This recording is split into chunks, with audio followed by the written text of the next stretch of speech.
नमस्कार प्यारे दोस्तों, स्वागत है आपके अपने YouTube चैनल पे।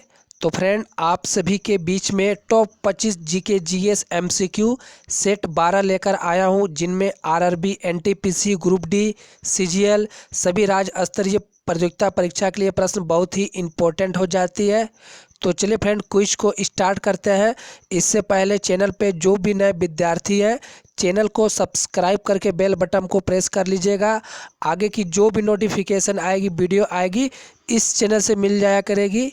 तो चलिए, तो फ्रेंड, हम ऐसे प्रश्न को सेट किए हैं जो सभी परीक्षाओं के लिए बहुत ही महत्वपूर्ण प्रश्न है, और ये हमारा खुद का मटेरियल तैयार किया गया है। तो फ्रेंड, ये जो सेट है, ये सेट 12 है। यदि आप सभी सेट 1 से लेकर 11 तक नहीं देखे हैं तो लिंक नीचे डिस्क्रिप्शन में है, और साथ में आप सभी के लिए प्ले लिस्ट भी बना दी गई है, तो आप सभी जाकर वीडियो को देख सकते हैं। तो चलिए, टाइम को ना गवाते हुए क्विज को स्टार्ट करते हैं। प्रश्न संख्या 26 आप सभी के मोबाइल के स्क्रीन पे। अरावली पर्वत का सर्वोच्च शिखर क्या कहलाता है? जी हाँ फ्रेंड, अरावली पर्वत का सर्वोच्च शिखर क्या कहलाता है? तो फ्रेंड, मैं आप सभी को डायरेक्ट आंसर बताऊंगा ताकि समय कम लगे।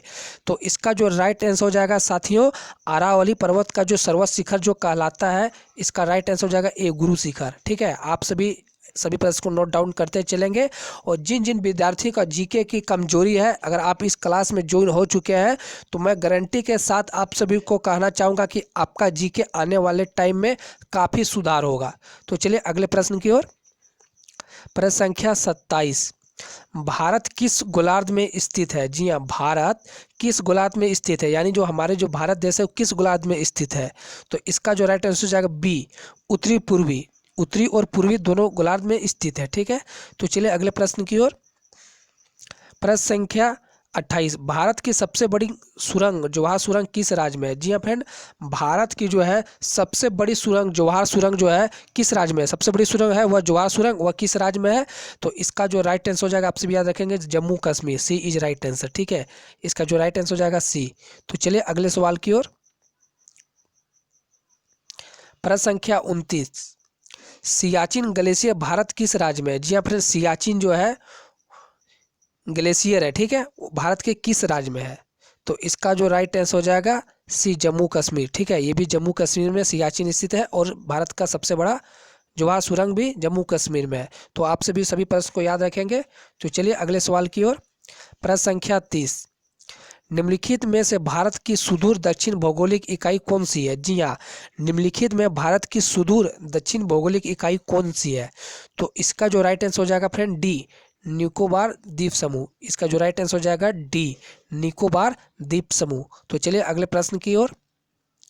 प्रश्न संख्या 31, खनिज संपदा में मध्य प्रदेश का कौन सा स्थान है? जी हाँ फ्रेंड, खनिज संपदा में मध्य प्रदेश का कौन सा स्थान है? तो इसका जो राइट आंसर हो जाएगा ए, तीसरा। ठीक है, इसका जो राइट आंसर हो जाएगा तीसरा, और जो पहला जो है फ्रेंड वह हमारे हैं झारखंड। तो चलिए अगले प्रश्न की ओर। प्रश्न संख्या 32, इनमें से कौन सा मध्य प्रदेश में सरसों का उत्पादन वाला जिला है? जी हाँ, ये मध्य प्रदेश का प्रश्न है। जो सबसे ज़्यादा सरसों वहाँ उत्पादन होते हैं, तो वो किस जिले में होते हैं? तो इसका जो राइट आंसर हो जाएगा फ्रेंड सभी, यानी ग्वालियर में भी होते हैं, भिंड में भी होते हैं, और मुरैना में होते हैं। तो इसका जो राइट आंसर जाएगा ये सभी। ठीक है, तो चलिए अगले सवाल की ओर। प्रश्न संख्या 33, मध्य प्रदेश में डीजल ईंधन कहाँ स्थित है? जी हाँ, मध्य प्रदेश में डीजल ईंधन कहाँ स्थित है? तो इसका जो राइट आंसर हो जाएगा ए, इंदौर में। ठीक है, मध्य प्रदेश में डीजल ईंधन जो है वह इंदौर में है। तो चलिए अगले सवाल की ओर। प्रश्न संख्या 34, दीनदयाल योजना किन के लिए है? जी हाँ फ्रेंड, दीनदयाल योजना इनके लिए है। तो इसका जो राइट आंसर हो जाएगा, आप सभी याद रखेंगे ए, गरीबी रेखा से जो नीचे रहने वाले लोग और परिवार। जी हाँ, दीनदयाल जो अंत्योदय योजना है, जो गरीबी रेखा के नीचे रहने वाले लोग और परिवार के लिए है। तो चलिए अगले सवाल की ओर। प्रश्न संख्या 35, मध्य प्रदेश में 1857 की क्रांति पहली चिंगारी कहाँ भड़की थी? जी हाँ, बीबीआई सवाल है ये मध्य प्रदेश छात्रों के लिए, और ये एमपीपीसी में पूछे गए प्रश्न है। मध्य प्रदेश में 1857 क्रांति की पहली चिंगारी कहाँ भड़की थी? तो इसका जो राइट आंसर हो जाएगा बी, नीमच छावनी में। नीमच छावनी, बी इज राइट आंसर। तो चलिए अगले सवाल की ओर। प्रश्न संख्या 36, भारतीय गणराज्य के पहले राष्ट्रपति कौन थे? जी हाँ, भारतीय गणराज्य के पहले राष्ट्रपति कौन थे? तो इसका जो राइट आंसर हो जाएगा बी, डॉक्टर राजेंद्र प्रसाद। इसका जो राइट आंसर हो जाएगा बी, डॉक्टर राजेंद्र प्रसाद। तो चलिए अगले सवाल की ओर। प्रश्न संख्या 37, चंदौली राष्ट्र पार्क कहाँ स्थित है? जी हाँ, चंदौली राष्ट्र पार्क, यानी ये भारत के प्रश्न है, चंदौली राष्ट्र पार्क कहाँ स्थित है? तो इसका जो राइट आंसर हो जाएगा फ्रेंड चंदौली, महाराष्ट्र में स्थित है। ठीक है, इसका जो राइट आंसर हो जाएगा ए। तो चलिए अगले सवाल की ओर। प्रश्न संख्या 38 आप सभी के बीच में, तमिलनाडु में निम्न में कौन सा परमाणु संयंत्र स्थित है? जी हाँ, तमिलनाडु में निम्न में से कौन सा परमाणु संयंत्र स्थित है? तो इसका जो राइट आंसर हो जाएगा फ्रेंड कुंदनकुलम। इसका जो राइट आंसर हो जाएगा कुंदनकुलम, यानी इसका जो राइट आंसर हो जाएगा डी, कुंदनकुलम। ठीक है, तो चलिए अगले सवाल की ओर। प्रश्न संख्या 39, रेमन मैग्सेसे अवार्ड प्राप्त करने वाले पहले भारतीय व्यक्ति कौन थे? जी हाँ, बीबीआई सवाल है और ये जेएसएससी में दरोगा में पूछे गए प्रश्न है। रेमन मैग्सेसे अवार्ड प्राप्त करने वाले पहले भारतीय व्यक्ति कौन थे? तो इसका जो राइट आंसर हो जाएगा ए, आचार्य विनोबा भावे। जी हाँ, आचार्य विनोबा भावे, यानी इसका जो राइट आंसर हो जाएगा ए। तो चलिए अगले सवाल की ओर। प्रश्न संख्या 40,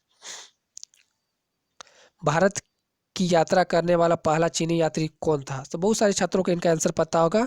भारत की जो यात्रा करने वाला जो पहला चीनी यात्री कौन था? तो इसका राइट आंसर हो जाएगा फ्रेंड ए, फाहियान। ठीक है, इसका जो राइट आंसर हो जाएगा फाहियान। तो चलिए अगले सवाल की ओर। प्रश्न संख्या 41, इनमें से किस कवि गुरु के नाम से जाना जाता है? जी हाँ फ्रेंड, कवि गुरु, तो आपसे यहाँ ध्यान देंगे, इनमें से किस कवि गुरु के नाम से जाना जाता है?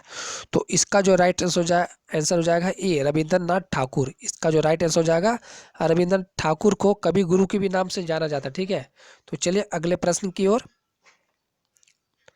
प्रश्न संख्या 42, हरे फलों को कृत्रिम तरीके से पकाने के लिए किस गैस का उपयोग किया जाता है? जी हाँ फ्रेंड, ये साइंस से प्रश्न है। ठीक है, और मैं ऐसे प्रश्न को सेट किया हूँ। हरे फलों को कृत्रिम तरीके से पकाने के लिए कौन सा गैस का उपयोग किया जाता है? तो बहुत सारे छात्रों को इनका आंसर पता होगा और ये बेसिक प्रश्न है। तो इसका जो राइट आंसर हो जाएगा एसिटिलीन गैस। ठीक है, सी इज राइट आंसर। इसका जो राइट आंसर हो जाएगा सी, एसिटिलीन। तो चलिए अगले सवाल की ओर। प्रश्न संख्या 43, इनमें से कौन सा न्याय दर्शन के संस्थापक है? जी हाँ, इनमें से कौन न्याय दर्शन के संस्थापक है? ए, विवेकानंद, बी, महात्मा गांधी, सी, महर्षि गौतम, डी, भगत सिंह। तो फ्रेंड, न्याय दर्शन के जो संस्थापक है, इसका जो राइट आंसर हो जाएगा महर्षि गौतम। सी इज राइट आंसर, यानी न्याय दर्शन के जो संस्थापक है वह है महर्षि गौतम जी। सी इज राइट आंसर। तो चलिए अगले सवाल की ओर। प्रश्न संख्या 44, इनमें से किसके वायु प्रदूषण के कारण अम्ल वर्षा होती है? जी हाँ फ्रेंड, ये सभी परीक्षाओं में पूछे गए हैं, चाहे आरआरबी, एनटीपीसी हो, ग्रुप डी हो, सभी परीक्षा में ये प्रश्न पूछे गए हैं। तो आप सभी को इसका आंसर रट ही लेना है। ठीक है, इनमें से कौन सा वायु प्रदूषण के कारण अम्ल वर्षा होती है?